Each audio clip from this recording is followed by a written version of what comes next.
여러분 안녕하세요. 반갑습니다. 오늘도 주일 예배에 오신 우리 모든 성도님들을 진심으로 환영합니다. 우리 하나님의 놀라우신 은혜와 사랑이 예배드리는 우리 가운데 풍성하게 임하여 주시기를, 성령의 충만한 역사들이 넘치시기를 간절히 기도하고 축복합니다. 이제 우리 함께 찬양하면서 우리 주님 앞에 나아가 예배하겠습니다.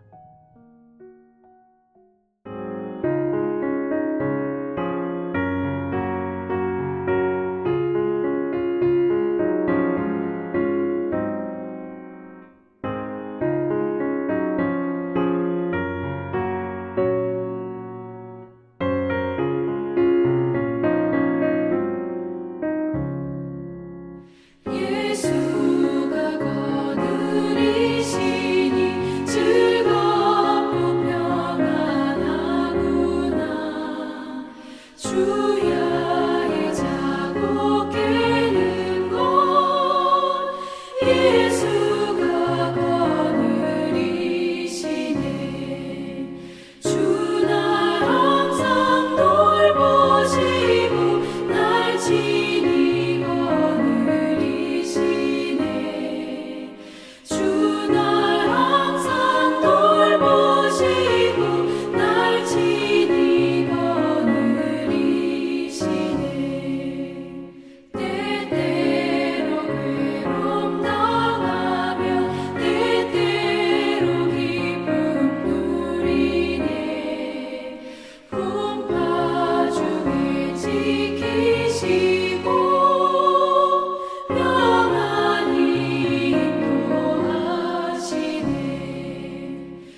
두려움 사라질 때 주의 일을 보겠네. 황폐한 땅 한가운데서 주님만을 알게 되리. 주님을 볼 때 모든 시선을 주님께 드리고 살아계신 하나님을 느낄 때 내 삶은 주의 역사가 되고 하나님이 일하기 시작하네. 모든 시선을 주님께 드리고 살아계신 하나님을 느낄 때 내 삶은 주의 역사가 되고 하나님이 일하기 시작하네. 모든 시선을 주님께 드리고 정리같이 하나님을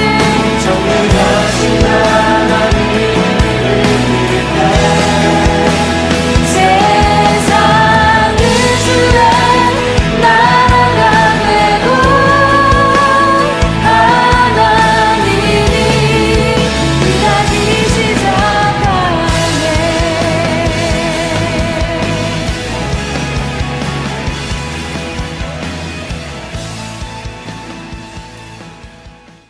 사랑과 은혜 하나님 감사합니다.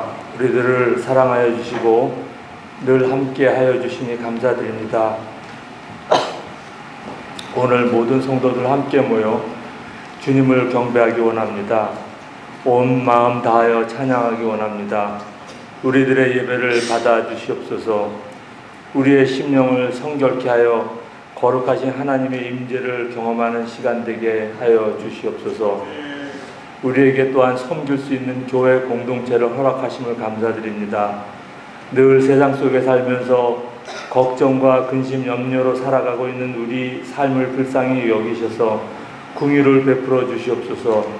어떻게 살아가는 것이 하나님의 뜻에 맞게 사는 것인지를 알게 하옵시고 하나님의 영광이 이 땅 가운데 임하는 것을 소망하며 그것을 위하여 전심으로 달려가는 믿음의 사람들이 되게 하여 주시옵소서. 하지만 우리의 현실은 늘 우리를 망가뜨리고 하나님과 멀어지게 하는 삶이 되게 하는 것을 잘 압니다. 그런데도 우리들은 현실에 매여서 현실에 이끌려서 살아가고 있지 않습니까? 우리의 믿음의 선열들의 발자취를 보면서도 하나님보다 세상을 쫓아 살고 있는 우리들이 아닙니까? 믿음으로 산다고 하면서 늘 보이는 것에만 매여서 살지는 않습니까? 하나님의 영을 받은 우리가 하나님의 방식대로 살아가며 그러한 모양대로 살아가야 할 터인데 세상의 영을 받은 사람과 별반 다름없이 우리의 생활이 이어지지는 않습니까? 우리의 영이 깨어서 주를 경배하고 주를 바라보며 주님과 동행하는 삶이 되게 하여 주시옵소서. 내 영혼 깊은 곳에서 주의 선하심과 인자하심을 송축하는 찬양의 소리가 그치지 않게 하시옵소서. 오랫동안 애쓰고 수고했던 우리의 인생길이 수고와 슬픔뿐이라는 말씀이 우리를 지치게 하고 의기소침하게 하여서 우리의 하나님에 대한 마음을 낙담하고 무감각하게 하는 것을 너무도 잘 압니다.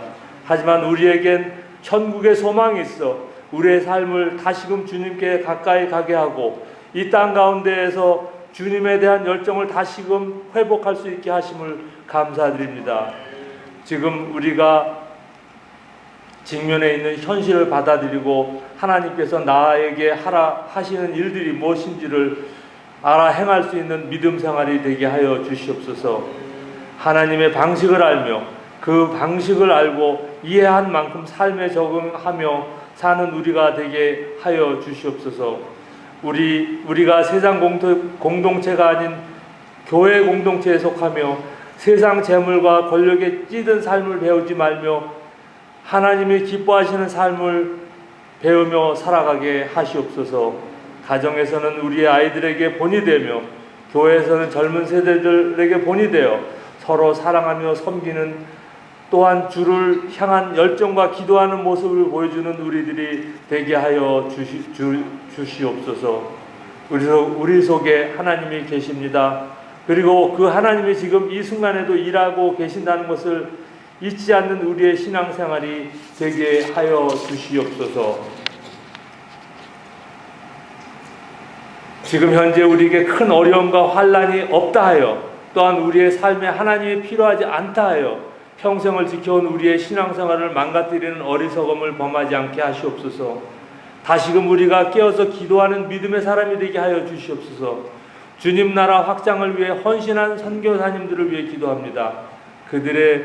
그들과 한마음이 되어 그들을 돕고 기도하는 성도들이 되게 하여 주시옵소서. 그들과 같은 마음으로 주님 나라 임할 때까지 비록 선교지에는 못 간다 하여도 주님의 지상 명령을 실천하며 살아가는 우리들이 되게 하여 주시옵소서. 내년 초에 있게 될 단기 선교팀을 붙들어 주시고 가기 전까지 열심으로 준비하고 기도하며 한치의 실수도 없이 주님의 사역을 잘 감당하고 돌아올 수 있게 축복하여 주시옵소서. 지난주에 있었던 BBS를 잘 마치게 하심을 감사드립니다. 많은 헌신과 봉사를 축복하여 주시옵시고 이를 통하여 많은 어린 영혼들이 주님을 알게 하심을 진정 감사드립니다. 각 처소에서 드려지는 예배를 받아주시옵시고 그들 마음 가운데에 하나님을 더욱 사랑하는 마음 주시어서 하나님의 말씀대로 살아가는 법을 따라 살게 하여 주시옵소서. 오늘 또한 드려지는 헌금을 기억하여 주시어 쓰이는 곳마다 주님의 큰 축복이 함께하여 주시옵소서. 이 모든 말씀 예수 그리스도 이름으로 기도하였습니다. 아멘. 여러분 안녕하세요. 반갑습니다. 더운 날이었죠. 한 주간도 평안하셨기를 바라고요. 또 이번 한 주간도 주님의 은혜 안에서 승리하시기를 바랍니다. 이제 우리 함께 하나님의 말씀을 같이 보도록 하겠습니다. 오늘 말씀은 요한계시록 20장 1절부터 6절까지의 말씀입니다. 한 절씩 우리 같이 읽어보도록 하겠습니다. 1절 제가 먼저 읽습니다. 나는 또 한 천사가 아비소스의 열쇠와 큰 사슬을 손에 들고 하늘에서 내려오는 것을 보았습니다.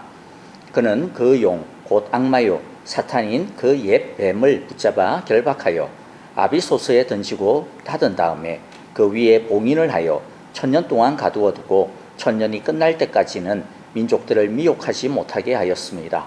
사탄은 그 뒤에 잠시 동안 풀려나오게 되어 있습니다.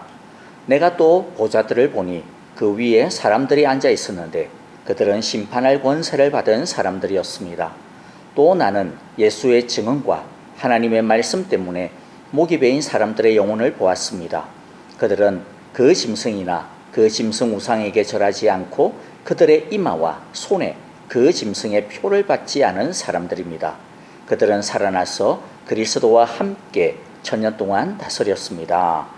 그 나머지 죽은 사람들은 1000년이 끝날 때까지 살아나지 못하였습니다. 이것이 첫째 부활입니다. 이 첫째 부활에 참여하는 사람은 복이 있고 거룩합니다. 이 사람들에게는 둘째 사망이 아무런 세력도 부리지 못합니다. 이 사람들은 하나님과 그리스도의 제사장이 되어서 1000년 동안 그와 함께 다스릴 것입니다. 아멘. 자, 여러분 혹시 1000년 왕국 이런 것에 대해서 들어보신 적이 있나요?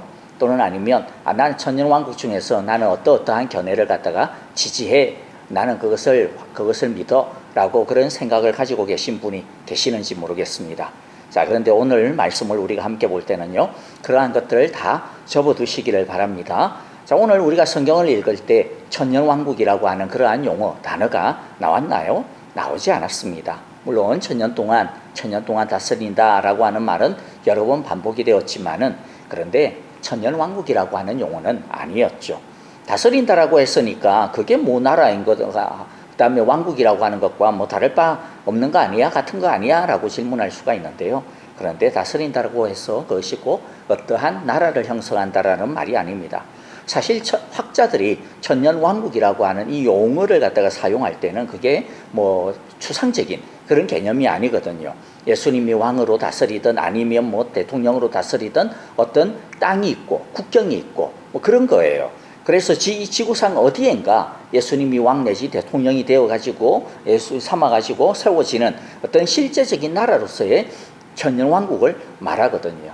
그래서 어떤 천년왕국의 이론을 보면 예수님께서 임하시면 그래서 예수님이 천년왕국을 갖다가 세우시면 지금의 이스라엘 사람들이 회개하여서 예수님께로 돌아오게 되고, 그리고 지금의 이스라엘 땅에 그리고 또 그 예루살렘을 수도로 하는 그러한 천년왕국이, 그러한 나라가 세워지게 될 것이다. 그래서 지금 예루살렘에 보면 이 황금돔이라고 하는 이슬람 사원이 있는데 그거 다 부서지고 무너뜨리고 그곳에 예루살렘 성전을 다시 세워지게 한다. 그런 나라가 세상을 다스린다. 그게 천년왕국이다. 이러한 이론을 갖다가 가지고 있는 이론도 있는데, 뭐 심지어는 그들은 뭐 구약의 제사도 다시 그래서 회복이 되어져야 된다. 뭐 그렇게 이야기하죠. 회복이니까. 자, 그런데 오늘 본문에 그러한 어떤 구체적인 나라를 말하고 있지 않아요.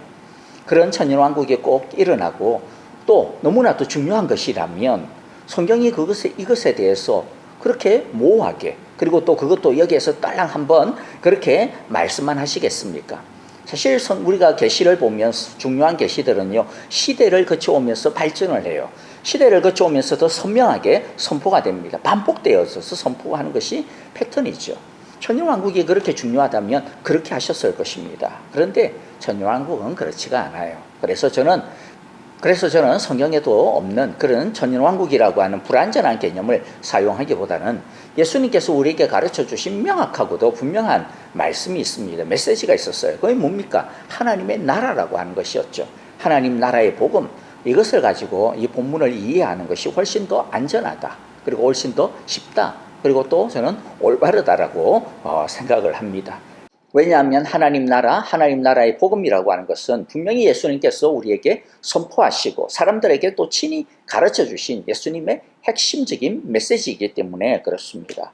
그러므로 우리는 예수님 이전과 또 이후의 모든 성경의 계시를 이 하나님 나라와 하나님 나라의 복음의 틀에서 이해하고 해석하는 것이 안전하고 옳지 않나. 그래서 여러분들에게 그렇게 안내를 해드리고 싶어요. 하나님 나라에 대한 내용은 오늘 우리가 말씀을 나누면서 중간중간 나오게 되어질 거고요. 또 다음 주에 제가 잠깐 좀 요약해서 설명을 하는 시간도 만들어 보도록 하겠습니다. 오늘은 천년왕국이니 뭐 그러한 개념들은 다 제쳐두고 성경 본문이 무엇을 우리에게 말씀하시는지만 좀 집중하여 보는 시간이 되었으면 좋겠습니다.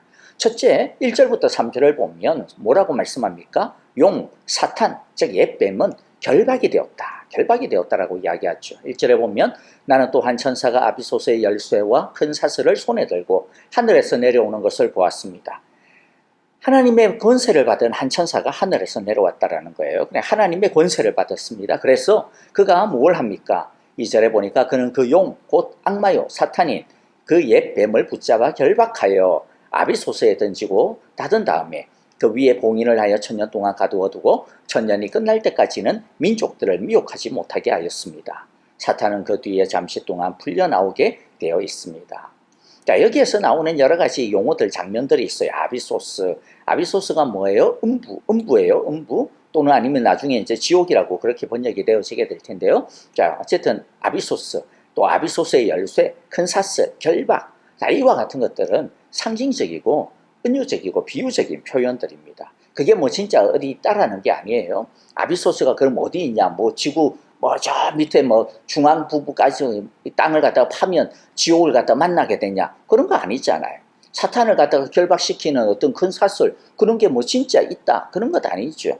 하나님께서 여기에서 말씀하시려고 하는 게 뭡니까? 사탄이 결박되었다. 결박이 되었다라고 하는 의미가 뭐예요? 힘을 잃었다라는 것이죠. 하나님의 권세 아래에 있다라고 하는 말입니다. 그런데 잠시 동안 풀려났다라는 거죠. 이것은 이 땅의 교회 상태를 이해하는 데 있어서 너무나도 중요한 말씀입니다. 요한계시록을 보면 교회는 끊임없이 고난과 싸움 가운데에 있는 것을 봅니다. 세상은 얼마나 무지막지한 힘을 가지고 있는지 모릅니다. 요한계시록 당시의 교회들도 그래했고 오늘날 우리들도 크고 작은 부대낌과 또 다툼과 힘겨운 가운데, 시련과 고난 가운데 살고 있는 것이 분명합니다. 나름 죽으라고 열심히 신앙생활을 하고 있는데 쉽지가 않아요. 왜? 세상이 너무 악하기 때문에. 이 세상의 권세가 너무나도 악하고 크다라고 느껴지기 때문이죠. 신음소리가 절로 나오고 진짜 이 세상에 무슨 소망이 있을까? 우리 언제까지 이렇게 해야 돼? 진짜 이것이 끝이나 있나? 라고 하는 생각이 들 때도 있죠. 그런데 오늘 이 말씀은 뭐예요? 사탄이 결박되었다라고 하는 것을 기억하라는 것입니다. 그러한 버거움을 가지고 살아가고 있는 우리 이 땅의 교회에게 주시는 그래서 희망이요, 비전이요, 용기의 말씀인 것이죠. 지금 이 세상에 악이 판을 치는 것 같아 보여도 그러나 실상은 사탄은 결박되어 있어. 하나님의 통제 아래 있어. 하나님의 힘 아래 있어. 하나님이 묶고 있어. 하나님께서 그를 지금 억누르고 있어. 라고 하는 것이죠. 주님이 이기셨어. 라고 하는 이 용기, 너희들이 이 용기를 가져라. 소망을 가져라. 힘을 가져라고 말씀을 하시는 것입니다. 그래서 오늘 이 말씀은 바로 우리가 이 세상, 악한 이 세상을 살아갈 때 두려워하지 아니하도록 우리에게 주시는 용기요. 아니, 용기뿐만 아니라 실질적으로 이 세상이 어떤 나라인지를 우리에게 분명히 보여주시는 말씀이 되어질 것입니다. 그런데 여기에서 중요한 것은요, 언제 그러면 이 사탄이 결박이 되었는가라고 하는 것입니다. 사탄이 결박당하는 시점이 언제냐라고 하는 것이 중요합니다. 예수님이 재림하실 때 사탄이 결박이 당할까요? 천연왕국에서 이야기하려고 하는 것들이 바로 그런 것들이거든요. 천연왕국이 와야 사탄이 결박이 된다. 그런데 진짜 그럴까요? 전 아니라고 봅니다. 왜냐하면 성경 전체를 봐야 합니다. 특히 예수님께서 가르쳐 주신 하나님 나라의 관점에서 이 부분을 해석해 보면 됩니다. 예수님은 사탄은 이미 결박을 당하였다. 이미 그래서 하나님의 나라는 너희 가운데 이미 시작이 되었다라고 말씀을 분명히 하고 계시거든요. 마태복음 12장 28절에 보면 이런 말씀이 있습니다. 그러나 내가 하나님의 성령을 힘입어 귀신을 쫓아내는 것이라면 하나님의 나라가 이미 너희에게 임하였느니라. 무슨 왜 어떤 말씀이냐면 유대인들과 바리새인들, 이 종교 지도자들이 예수님께서 귀신도 쫓아내고 예수님께서 소경도 눈뜨게 하고 예수님께서 막 이렇게 복음을 갖다가 왕성하게 활동을 하니까 예수님에 대하여서 비난하고 비방한 거예요. 어떻게 해요? 예수는 하나님의 능력으로 저렇게 고치는 것이 아니다. 하나님의 능력으로 귀신을 쫓아내는 게 아니야. 예수는 바알세불의 힘으로, 즉 사탄의 힘으로 귀신을 쫓아내고 있어 라고 그렇게 이야기하였거든요. 거기에 대하여서 예수님께서 말씀하는 것입니다. 뭐라고 말씀합니까? 우리가 읽어보지는 않지만은 앞부분에 보니까 이 내용 28절 앞부분에 뭐라고 말씀하시느냐 하면 야, 너희들 생각을 해봐. 집에서 만일 자기들끼리 싸우고 있다면 그 집안이 집구석이 제대로 굴러가겠어? 만일 한 나라가 자기들끼리 막 싸우고 있다면 그 나라가 제대로 설 수가 있겠어? 아니 어떻게 바알세불이 사탄이 자기 쫄개들을 자기의 이 부하들을 갖다가 쫓아내고 그들을 못살게 굴고 그들을 결박시키고 그들을 갖다가 혼내고 그러겠어? 그런 나라가 세상에 어디 있겠니? 라고 이야기하는 것이죠.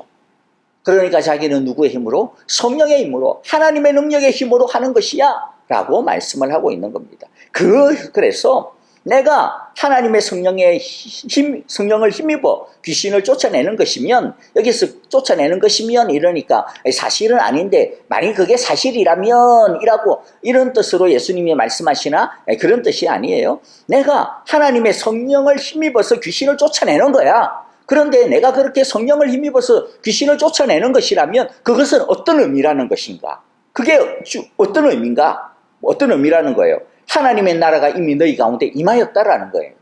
하나님의 나라가 너희 가운데 이미 시작이 되었다. 하나님의 나라가 이미 너희 가운데 왕성하게 이루어지고 있다.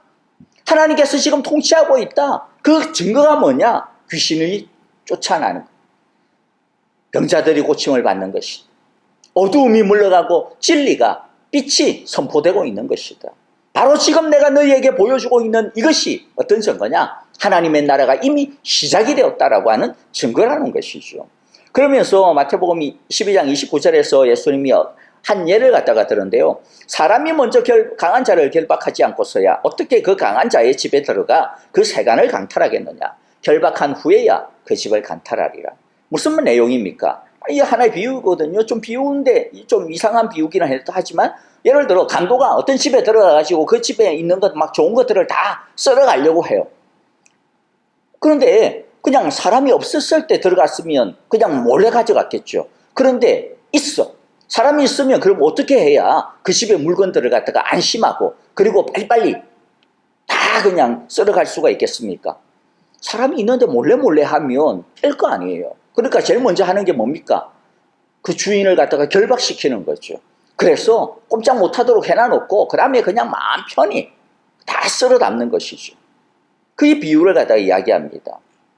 근데 여기서 이야기하는 재미있지만 사람이 먼저 여기 사람 강도거든요. 이 강도가 누구냐면 예수님이에요. 예수님을 지금 비유하는 겁니다. 그 강한 자가 누굽니까? 강한 자를 결박했다라는. 강한 자가 누구예요? 집주인. 이 집의 집주인이 누구냐면 이 귀신 집이에요. 사탄의 집이에요. 사탄의 나라. 이 사탄을 갖다가 결박하고 난 다음에야 뭐 한다라는 거예요. 사탄에게 속하여 있는 그 나머지 것들을 다 예수님이 마음대로 하신다 이거죠. 다 가져간다라는 거죠. 그러니까 역으로 이야기하면 뭡니까? 지금 그 세간을 갖다가 강탈하고 있는 게 어떤 거예요? 귀신들을 쫓아내고 병자들을 고치고 이 세상의 악을 갖다가 물리치고 이게 그 집의 세간들을 강탈하는 모습이거든요.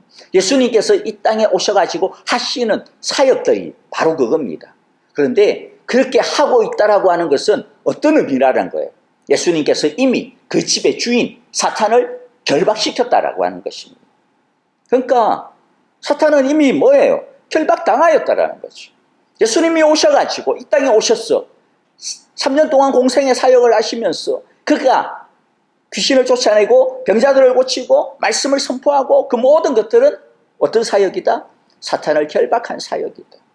그리고 더 나아가서는 예수님께서 십자가에서 온 인류의 죄를 갖다가 전부 다 뒤집어 쓰고 전부 다 끌어안고 그 죄를 다 본인이 죽음으로써 해결한 한 사건. 그 죄를 모두 다 해결하고 그 죄를 모두 다 씻어버린 것 사건. 그건 뭐예요? 사탄의 권세를 갖다가 박살낸 것이죠. 죄의 권세를 갖다가 박살낸 것입니다. 그러자 어떤 일이 일어났어요? 부활하시잖아요. 왜? 사탄이 힘을 잃었기 때문에. 사탄이 더 이상 힘을 잃었기 때문에 예수님을 갖다가 묶어둘 수가 없었습니다. 그래서 예수님이 부활하신 거예요. 예수님의 부활은 무엇의 증거입니까? 예수님이 이기셨다. 사탄을 이기셨다. 사탄의 나라를 이기셨다. 이 땅 가운데 하나님의 나라를 이루셨다. 라고 하는 확실한 증거인 것이죠. 그리고 성경을 하나만 더 보면요. 창세기 3장 15절에서는 이것에 대해서 이렇게 예언하고 말씀하셨습니다. 창세기 3장 15절을 원시복음이라고 이야기합니다. 제일 처음 우리에게 하나님 나라의 복음을 가르쳐 주신 말씀이라는 거죠. 내가 너로 여자와 원수가 되게 하고 너의 자손을 여자의 자손과 원수가 되게 하겠다. 여자의 자손은 너의 머리를 상하게 하고 너는 여자의 자손의 발꿈치를 상하게 할 것이다. 무슨 뜻입니까? 여기서 너가 누구예요? 사탄이에요. 여자의 후손은 누구예요? 예수님이에요. 그러니까 예수님이 뱀의 머리, 사탄의 머리를 상하게 할 것이다. 언제 상하게 합니까? 예수님이 이 땅에 오심으로 바로 아까 우리가 읽었던 마태복음 12장에 그 말씀이 있죠. 예수님이 오셔서 이 땅 가운데서 당신의 사역, 당신의 힘을 가지고 귀신을 쫓아내고 병자들을 고치고 하나님의 복음을 선포하고 예수님이 십자가에서 죽으시고 부활하시고 그렇게 하심으로써 뭡니까? 사탄의 머리를 상하게 한 거예요. 사탄을 갖다가 결박시킨 거예요. 사탄의 머리를 갖다가 부순 거예요. 치명타를 날린 거예요. 그것으로서 하나님의 나라가 임한 거예요. 하나님의 나라가 사탄의 나라를 이긴 것입니다. 부순 것입니다. 그래서 고린도전서 15장 55절에 보니까 죽음은 사탄의 있죠. 사탄. 죽음아 너의 승리가 어디에 있느냐? 없다라는 거예요. 너의 더 이상 이길 수 없어. 이 세상 가운데에서 우리 믿는 자들도 죽고 병들고 고통당하고 믿음으로 인하여서 살아가려고 했을 때마다 이 세상으로부터 너무나도 힘겨운 삶을 살아가고 싸워야 되고 그것을 보면 마치 사탄이 이기는 것과 같고 죄가 이기는 것과 같고 죽음이 이기는 것과 같아요. 그런데 뭐라고 말씀합니까? 너의 승리가 어디 있느냐? 그게 승리가 아니라는 것이죠. 죽음아 너의 독침이 어디 있느냐? 뱀 너의 독침 어디 있어? 너의 독리를 갖다가 내가 부수었어 빼버렸어 라는 것이죠. 사탄이 가불랑거리고 이기는 것처럼 보여도 이 땅 가운데서 악이 횡행하고 악이 승리하는 것처럼 보여도 독침도 없고 승리도 없다라고 하는 것이죠. 그런데 이런 말씀을 드리면 어떤 질문이 나올 수밖에 없어요. 아니 그런데 목사님 보세요. 방금도 목사님 입으로 말씀하셨잖아요. 사탄이 그렇게 결박이 되었다면 아비소스의 봉인이 되었다면 민족을 미혹하지 못하게 하였다면 머리가 깨졌다면 그러면 왜 여전히 이 세상에는 악이 있어요? 왜 여전히 우리는 고통 가운데 살아요? 왜 우리는 믿음 지키려고 애쓸 때마다 그렇게 갈등해야 되고 그렇게 힘들어야 돼요? 왜 이 세상이 악해요? 라고 하는 질문이 나올 수밖에 없죠. 이때까지 요한계시록을 보더라도 어떤 내용이었습니까? 교회가 끊임없이 고난당하는 것이었습니다. 교회가 끊임없이 고난당하는 것이었죠. 사탄이 여전히 왕성하게 활동하고 성도들을 괴롭히고 하나님을 대적하고 있는 것이었잖아요. 근데 왜 그렇습니까? 도대체 그것의 의미가 뭡니까? 어떻게 설명을 해야 됩니까? 그것에 대한 답변이 3절 끝에 있는 사탄은 그 뒤에 잠시 동안 풀려나오게 되었습니다라고 하는 말의 의미입니다. 사탄은 예수님의 오심과 사역, 십자가의 죽으심과 부활을 인해 그의 머리가 깨졌고 결박을 당했습니다. 그래가지고 완전히 봉인이 되고 완전히 끝났으면 되는데 그게 아니라는 거죠. 뭐예요? 잠시 풀려나오게 되었습니다. 자, 이것은 천년 뒤에 잠시 풀려나온다 그런 의미가 아닙니다. 결박이 당한 뒤에, 결박 언제 당했어요? 예수님이 오셔서 사역하시고 십자가에 죽으시고 부활하시고 결박이 됐는데, 그런데 그 뒤에도 어떻다라는 거예요? 잠시 힘을 얻는다라는 것이죠. 제가 지난 주일날 예를 들었잖아요. 우리가 축구 경기를 하는데 지금 사탄의 나라하고 우리하고 경기를 하는데 우리가 만대빵으로 이기고 있어요. 그런데 아직 경기가 완전히 끝나지 않았어요. 경기가 끝나려면 한 10분 남았어요. 그래서 계속해서 경기를 해야 돼요. 땀을 흘려야 돼요. 그리고 막 상대편에서 사탄 편에서 막 태클도 걸어오고 그러다 보니까 막 다치기도 하고 넘어지기도 하고 부딪히기도 하고 그래요. 힘이 들고 헉헉거려요.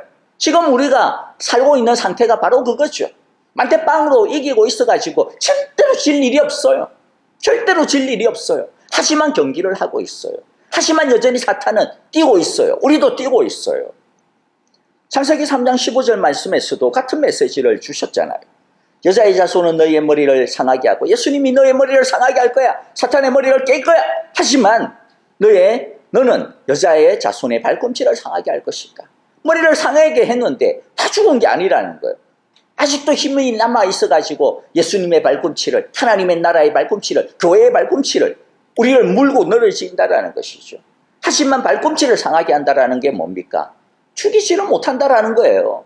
우리를 좀 고통스럽게 할 겁니다. 우리를 힘들게 할 겁니다. 퉁퉁 붓기도 할 겁니다. 독이 퍼지기도 할 겁니다. 헉헉거리기도 할 겁니다. 정말 눈이 오래지기도 할 것입니다. 하지만 우리를 죽음으로 이르게 하지는 못한다라는 것이죠. 여러분, 여기서 하나님께서 우리에게 주시려고 하시는 분명한 메시지를 붙잡아야 됩니다. 사탄은 예수님의 사역, 그분의 순종과 십자가의 죽음과 부활을 통하여서 철저하게 패퇴가 되었고 무력화되었다라는 것이죠.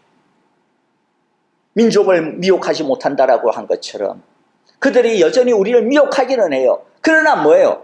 우리를 완전히 넘어뜨리게 하지는 못한다라는 거예요. 자기 것으로 완전히 삼지 못한다라는 것이죠. 자기가 주인인 것처럼, 자기가 왕인 것처럼 그렇게 하지만은, 그러나 자기가 그 왕이 아니라고 하는 것을 말씀하고 있는 것입니다.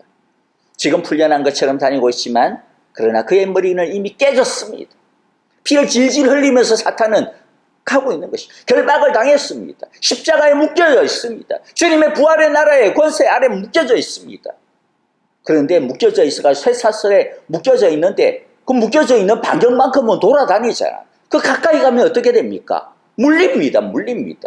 으릉하고 물리는 것이죠. 그러니까 우리가 하지 말아야 되는 건 뭐예요? 사탄에게 너무 가까이 가면 안 돼요. 죄에 너무 가까이 가면 안 돼요. 그러면 대입니다. 그러면 물립니다. 물론 물려가지고 우리들이 지옥에 떨어지거나 영원한 심판에 떨어지거나 그렇지는 않아요. 그러나 발꿈치에 물려요. 독이 퍼져요.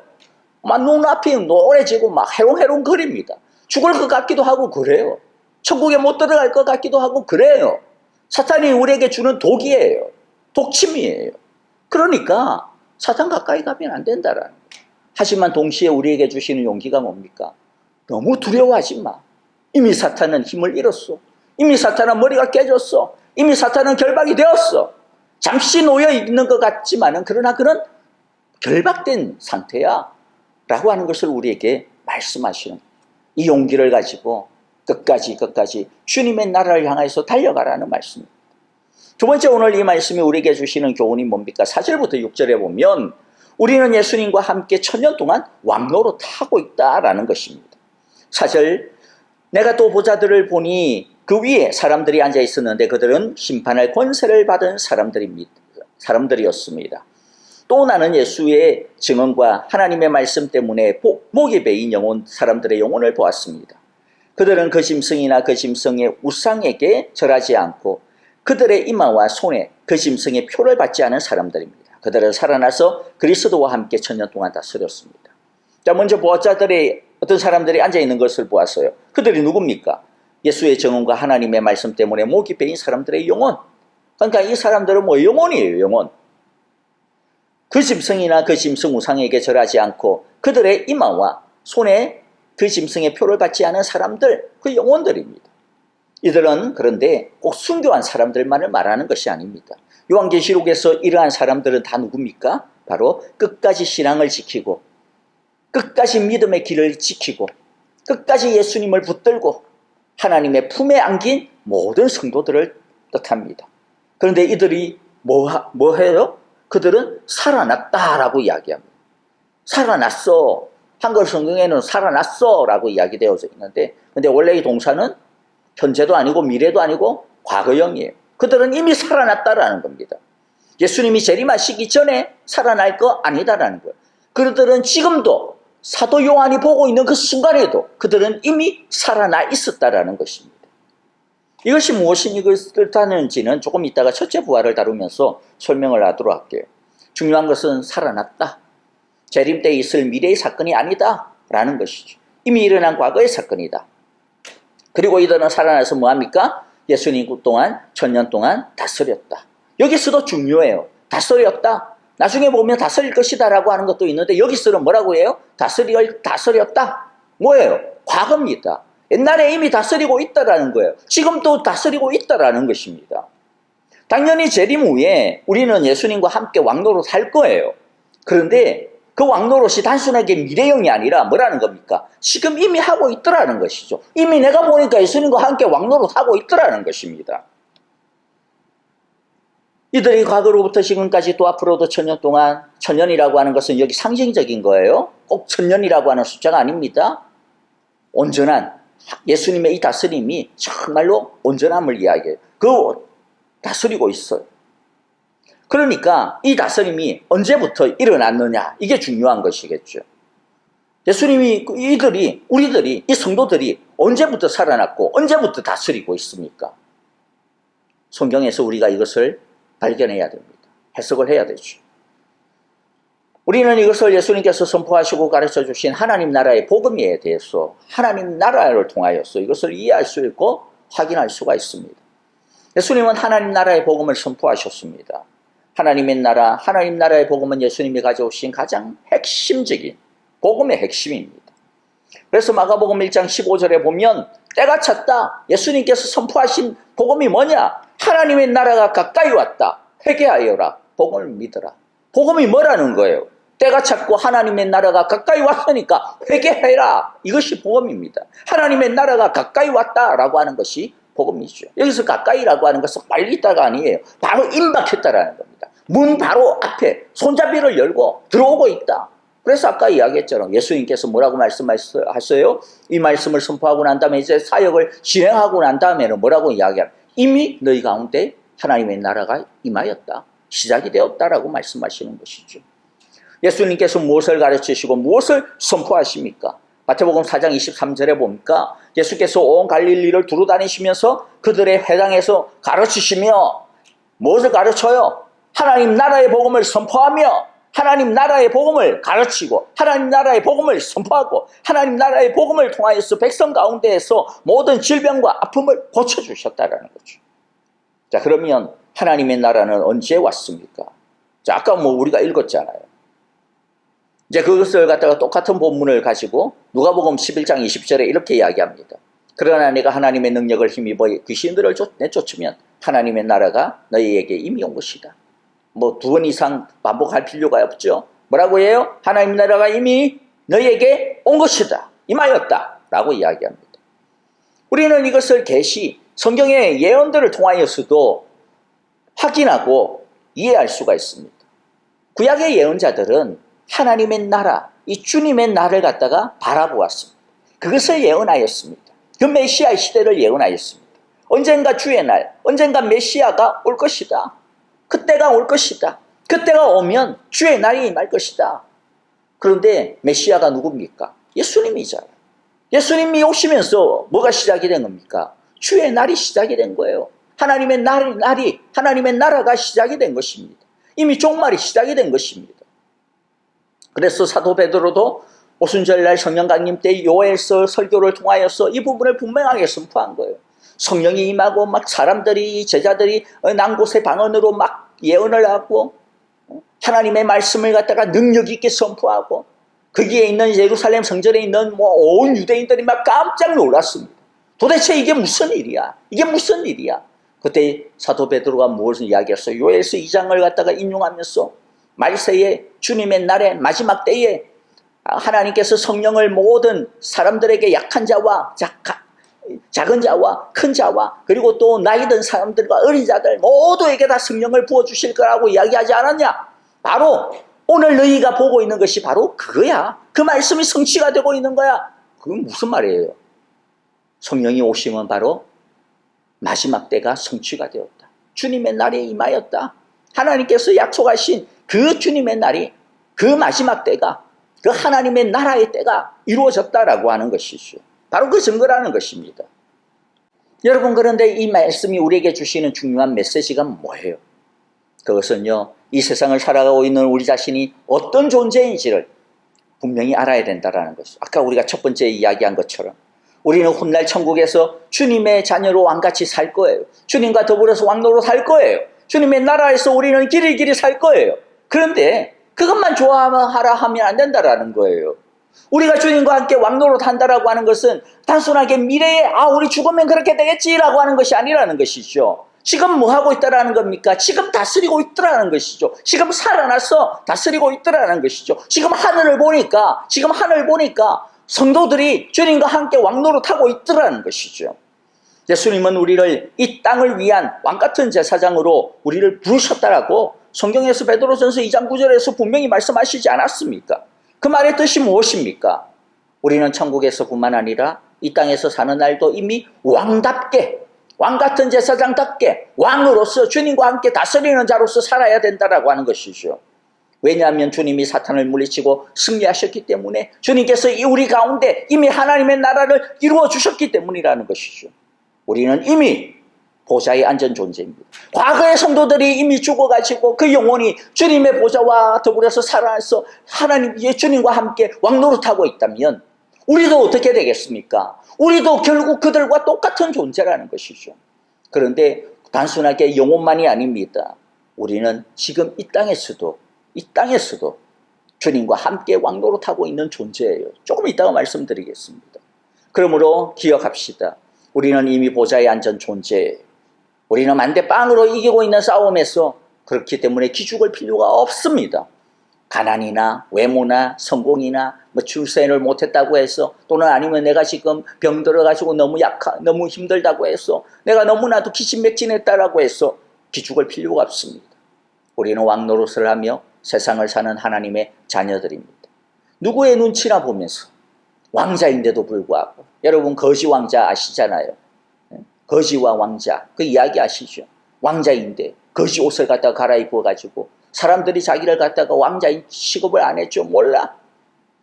여러분 나중에 그거 잘못되면요 잘못된 가스라이팅 당하는 겁니다. 왕자인데도 불구하고 거지인 줄을 나중에는 알고 난 이렇게밖에 못 살겠네. 여러분 우리가 이 세상에서 그렇게 살면 안 됩니다. 우리는 왕자입니다. 우리는 왕자입니다. 우리 모두 그래서 그 작은 아들 탕자처럼 속히 주님의 품으로 달려가 아버지의 품으로 달려가 우리의 묵은 때를 갖다가 벗고 목욕을 하고 우리의 더러운 거지의 옷을 벗어버리고 하나님께서 우리에게 입혀주시는 하나님의 아들의 그 옷으로 다시 갈아입고 우리의 손가락에 하나님의 아들의 가락지를 갖다가 끼고 주님과 함께 주님의 상에서 우리가 이 세상에서 살지만은 세상 속에서 비리비리하지 말고 우리가 이 세상 속에서 살지만은 날마다 주님 안에서 왕노릇하는 왕자의 삶을 살아가는 우리 모두가 되어지기를 바랍니다. 자, 그런데요 이제 마지막으로 세 번째 보면 하나님께서는 우리에게 권세를 주셨어. 권세를 주셨습니다. 권세를. 왕노릇하는 권세를 주셨습니다. 어떤 권세를 우리에게 주셨을까? 우리가 그것을 알기를 원해요. 5절과 6절에 보면 천년 동안 예수님과 함께 다스리는 우리가 가지고 있는 권세가 어떤 것인지를 설명해 주는데요. 첫 번째는 어떤 권세입니까? 우리는 첫째 부활한 사람들이다. 우리는 첫째 부활의 권세를 가진 사람들이라는 거예요. 5절에 보니까 그 나머지 죽은 사람들은 천년이 끝날 때까지 살아나지 못하였습니다. 이것이 첫째 부활입니다. 자, 여기서 중요한 것은 첫째 부활이 무엇을 가리키는가라고 하는 것입니다. 이는 이라고 했으니까, 이것이라고 했으니까 그 앞부분의 내용이겠죠. 근데 그 5절에 있는 그 앞부분의 내용을 보면 그 나머지 죽은 사람들은 천년이 끝날 때까지 살아나지 못하였습니다. 이 뭔가가 좀 앞뒤가 안 맞아요. 말이 안 맞아요. 왜냐하면 그 나머지 죽은 사람들은 누구냐면 옛 뱀에 속아서 살다가 한 사람들이거든요. 살지 못한다라고 하는 것은 영적인 죽음을 이야기하거든요. 영원히 죽는 것을 이야기합니다. 근데 이걸 부활이라고 말할 수는 없잖아요. 이게 말이 안 되는 거예요. 그럼 도대체 이게 첫 번째 부활이 뭐지? 네, 그래서 우리 세번역에서는 가로가 없는데 옛날 개역개정 성경에 보면 좀 더 친절한 것 같아요. 괄호가 있어요. 어디에 가로가 있습니까? 그 나머지 죽은 자들은 그 천년이 차기까지 살지 못하더라. 그게 가로가 있어요. 가로가 돼 있다라는 말이 뭡니까? 이 내용은 지금 이거하고 직접적으로 연결이 되는 거 아니야? 이것은 갑자기 끼어 들어온 거야? 라고 하는 것이죠. 그럼 직접적으로 연결이 되어지는 것은 뭐라는 거예요? 4절 앞부분과 연결이 되어지는 것이죠. 4절 앞부분이 뭡니까? 살아나서 예수님과 함께 왕노릇하는 것. 이게 바로 뭐라는 거예요? 첫째 부활입니다. 살아나서 예수님과 왕노릇하는 것. 근데 여러분들 살아났고, 근데 살아나서 예수님과 왕노릇하는 거 뭐예요? 미래형이라고 했어요? 아니면 시제가 언제예요? 과거형이에요. 과거형. 이전에 이미 일어난 이 성도들에게 이미 옛날에 일어난 사건들이라는 것이죠. 물론 이 첫 번째 부활을 우리가 사람들, 성도들이 죽었을 때 그 영혼이 예수님의 그 품에 안기는 것, 하나님의 그 품에 안기는 것. 성도의 육신은 이 땅에 있지만은 그러나 그 영혼을 하나님께서 받아주시는 것. 그래서 우리가 4절에 보면 그 영혼들이 그 보좌에 앉아 있었다라고 표현을 하잖아요. 그래서 그것을 이야기하는 것일 수 있습니다. 그런데 성경 전체에서 보면 성도들이 언제부터, 우리들이 언제부터 예수님과 함께 왕노릇을 합니까? 우리가 주님 안에 있을 때부터예요. 우리가 예수님께 돌아가는 그때부터, 죄의 몸에서 예수님께로 돌아가는 그때부터, 사탄의 나라를 갖다가 등지고 하나님의 나라에 들어가는 그때부터죠. 우리가 하나님의 나라에 언제 들어가요? 예수님을 믿을 때, 구원을 받을 때죠. 죽어서가 아닙니다. 중생할 때부터입니다. 예수님은 우리의 구원을, 그래서 뭐라 그래요? 다시 태어나는 거라고 이야기했습니다. 다시 태어나는 거. 다시 태어나야 돼, 너희들. 다시 살아나는 것이죠. 그래서 본어 개인이에요. 로마서에서도요, 우리는 예수님과 함께 이미 죽었고 또 이미 예수님과 함께 살아난 자들이다. 우리는 이미 예수님과 함께 부활한 자들이라고 말해요. 로마서 6장 5절에 보니까 우리가 그의 죽으심과 같은 죽음을 죽어서 그와 연합한 사람이 되었으면 우리는 부활에 있어서도 또한 그와 연합하는 사람이 될 것입니다. 즉 예수님이 십자가에 못 박혀 죽었을 때 우리는 어떻게 했다라는 거예요? 예수 믿는 사람들은 예수님을 영접한다라는 게 뭐냐? 예수님 안에 있다라는 게 뭐냐? 예수님이 십자가에 못 박힐 때 내가 그때 태어나지도 않았는데, 내가 그때 있지도 않았는데, 그런데 우리는 마치 뭐라는 거예요? 우리는 이미 예수님과 함께 죽었어. 죄에 대하여 죽었어. 그래서 죄가 우리를 주장하지 못해. 이미 예수님께서 죄를 해결했어. 그 예수님이 죄를 해결한 것이 결국에는 누가 해결한 것과 마찬가지다. 내가 해결한, 너희가 해결한 것이나 마찬가지야. 이것이 예수님과의 죽음의 신비적인 일치고 연합입니다. 그것뿐만 아니라 뭐라고 이야기합니까? 우리가 예수님과 함께 그 죽음에 연합한 자들이 되었다면 우리는 부활에 있어서도 또한 누구와? 예수님과 연합한 자들이 된다. 예수님이 부활할 때 우리는 사실은 이미 부활한 자들이다라는 거예요. 그래서 우리의 부활은 단순하게 미래가 아닙니다. 죽어보면 알겠지, 이게 아니라는 것이죠. 우리의 부활은 확실합니다. 왜 확실합니까? 예수님이 부활할 때 우리는 이미 예수님과 함께 부활했기 때문이라는 것이죠. 그러므로 더 이상 죽음이, 사망이 우리를 주장하지 못한다라는 것이죠. 이것이 믿음으로 인한 예수님과 우리와의 놀라운 연합의 신비입니다. 우리는 이미 예수님의 부활과 함께 부활한 존재들입니다. 우리는 이미 살아난 존재들입니다. 우리는 이미 죄와 사망의 죽음의 존재에서 살아났습니다. 언제? 예수님을 믿을 때 이미 살아났습니다. 우리가 언제 부활에 참여했습니까? 우리가 죽을 때 그때 영혼이 부활하는 것 맞아요. 우리가 나중에 예수님 재림하실 때 우리의 육신적으로 부활하는 것 맞아요. 그런데 우리가 이미 예수님을 영접할 때, 예수님 안에서 우리가 중생할 때, 예수님을 믿을 때 우리는 이미 예수님과 함께 죽었고 예수님과 함께 부활한 자들이다라는 거예요. 우리는 이미 살아났기 때문에, 그래서 뭐예요? 우리가 죽어도 우리의 영혼은 주님의 품 안에 안기며 우리가 나중에 결국에는 다시 육신적으로 새 몸을 입고 부활하게 된다는 것이죠. 그런데 첫째 부활에 이렇게 참여한 우리는 어떤 존재라고 또 이야기합니까? 우리에게는 또 어떤 권세가 있습니까? 6절 초반부에 보면 우리는 두 번째 사망을 당하지 않아요. 6절 초반부, 이 첫째 부활에 참여하는 사람은 복이 있고 거룩합니다. 이 사람들에게는 둘째 사망이 아무런 세력도 부리지 못합니다. 둘째 사망이 무엇입니까? 첫째 사망은 육체적인 죽음입니다. 둘째 사망은 지옥의 심판이요 영원한 죽음입니다. 그런데 첫째 부활을 살고 있는 우리는 둘째 사망에 빠지지 않는다라는 거예요. 그 말은 무슨 말이에요? 우리는 심판받지 않는다. 영원한 죽음 당하지 아니한다. 우리는 오히려 영원히 산다라는 것이죠. 왜죠? 예수님과 함께 죽어 우리의 모든 죄의 짐을 벗어버렸기 때문입니다. 우리는 더 이상 죄의 짐을 지지 않기 때문입니다. 더 이상 죄라고 하는 부채가 우리에게는 없어요. 왜? 예수님이 다 갚으셨기 때문이죠. 그래서 로마서 6장 8절 9절에 보면 우리가 그리스도와 함께 죽었으면 그와 함께 우리도 또한 살아날 것임을 믿습니다. 우리가 알기로 그리스도께서 죽은 사람들 가운데서 살아나셔서 다시는 죽지 않으시며 다시는 죽음이 그를 지배하지 못합니다. 죄와 죽음이 예수님을 지배하지 못하듯이 죄와 죽음이 그리스도 안에 있는 우리를 지배하지 못하는 것이죠. 그래서 이 22절에 보니까 이제 여러분은 죄에서 해방을 받고 하나님의 종이 되었어 거룩함에 이르는 삶의 열매를 맺고 있습니다. 그 마지막은 영원한 생명입니다. 예수님이 이기셨기 때문에 우리에게는 둘째 사망이 있는 것이 아니라, 영원한 사망이 있는 것이 아니라, 영원한 심판이 있는 것이 아니라 뭐가 있어요? 영원한 생명이 있습니다. 영원한 생명이 있습니다. 그래서 고린도전서 15장 55절부터 57절, 아까도 55절 읽었지만 죽음만 너의 승리가 어디에 있느냐? 죽음만 너의 독심이 어디에 있느냐? 죽음의 독심은 죄요, 죄의 율법은, 죄의 권세는 율법입니다. 하지만 그러나 우리 주 예수 그리스도를 통하여 우리에게 승리를 주시는 하나님께 우리는 감사를 드립니다. 우리는 이미 예수님 안에서 승리하셨습니다. 우리는 이미 예수님 안에서 승리했습니다. 죽음을 이겼습니다. 죄를 이겼습니다. 사망을 이겼습니다. 심판을 이겼습니다. 그래서 우리는 하나님께 감사를 드릴 뿐입니다. 세 번째, 우리에게 있는 권세가 무엇입니까? 6절 후반부에 보니까 우리는 하나님과 그리스도의 왕 같은 제사장으로 살게 되었다라는 거죠.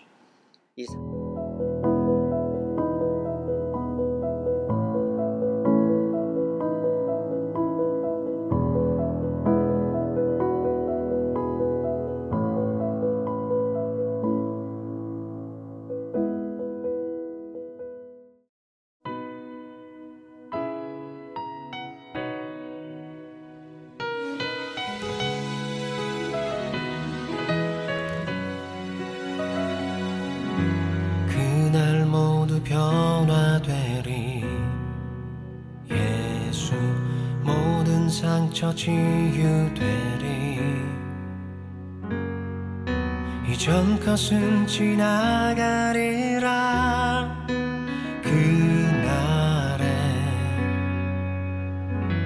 그날 모두 알게 되리. 예수 모든 답을 얻게 되리. 모든 걱정 사라지리.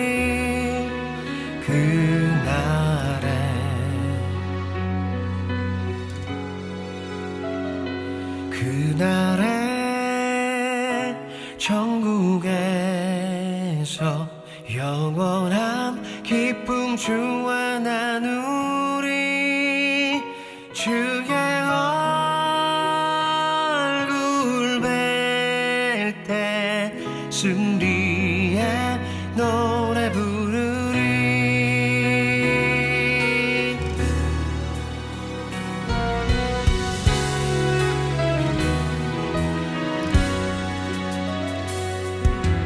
그날 주의 얼굴 보리. 예수 그 신 은혜 알게 되리. 또 호련이면 아되리라.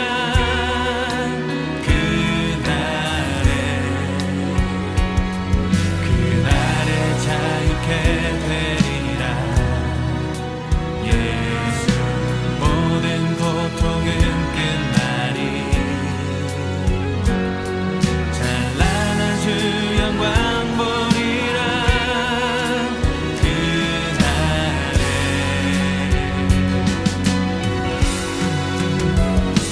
그날에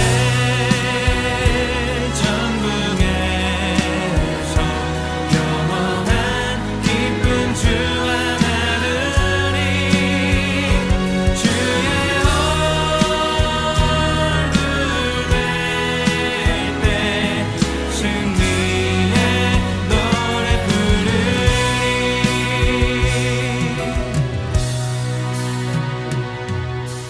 그날 주의 얼굴 보리.